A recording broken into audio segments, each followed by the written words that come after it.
J'étais dans une période où on ne parlait pas de ces choses-là. Pourquoi? Parce que c'était tabou, parce que on était dans une époque où une femme qui se fait agresser sexuellement ou violer ou qui vit des choses dures, elle n'ose pas le dire. Oui. Presque au contraire, Vous elle l'avez vécu, va vous, vers son Emmanuel? agresseur et elle reste amie Oui. presque avec lui. C'est ça le paradoxe Oui. qui est terrible. Et là, les questions qu'on peut se poser à soi-même. Oui, je l'ai vécu. Oui, oui, j'ai vécu cette histoire-là. Parce que je suis comme beaucoup de femmes, j'ai gardé tout ça. Et comme June qui a été violée, comme Anaïs qui a vécu l'inceste et qui même l'a vécu tard, c'est des choses qui sont très enfouies, très intimes, très difficiles à dire Oui. au Et en public, même temps, ça à fait du bien, divulguer. ça fait du bien de Oui. pouvoir le dire Et là, enfin. en vous le disant, ça me fait du bien quelque part. Je sens que...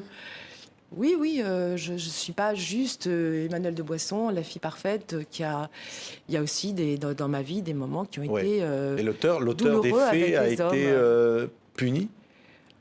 Alors non, vous savez, les hommes ne sont pas punis, hein. Ils peuvent toujours courir, surtout que les choses sont aujourd'hui prescrites. Et je crois que, comme beaucoup de femmes qui ont vécu ça, la prescription, c'est le drame de la plupart des femmes, parce qu'elles s'expriment.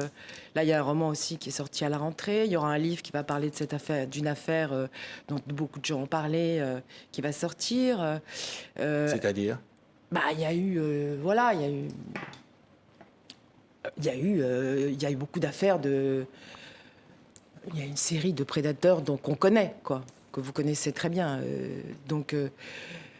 Et ces affaires sont prescrites. C'est le drame de toutes les femmes, parce qu'elles mettent parfois 30 ans à en parler.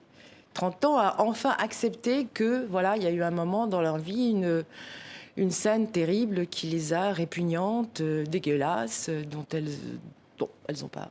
voilà, dont elles veulent plus parler pendant des années, qui fait partie de leur monde intérieur, mais qui, quelque part, a sa vie en soi, sa vie souterraine, sa vie qui, petit à petit, remonte. Et c'est un espèce de dégoût contre une personne ou contre parfois, voilà, qui peut expliquer beaucoup de choses chez une femme, beaucoup de moments qui rejaillit pendant très longtemps dans une vie, je crois. Oui. Mais vous ne souhaitez pas en dire davantage aujourd'hui?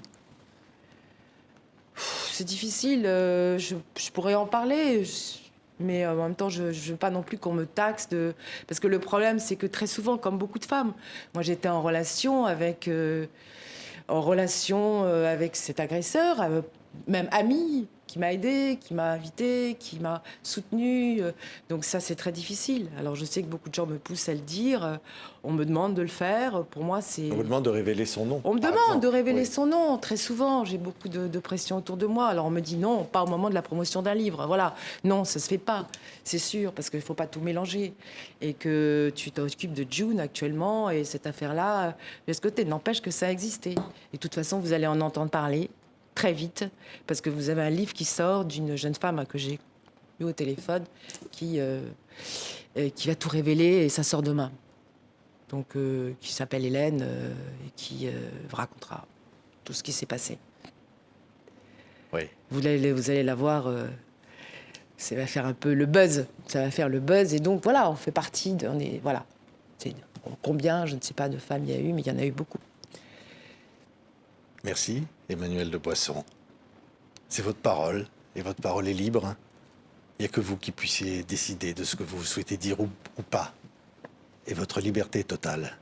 Oui, je trouve ça bien, Patrick, que vous respectiez cette liberté de parole.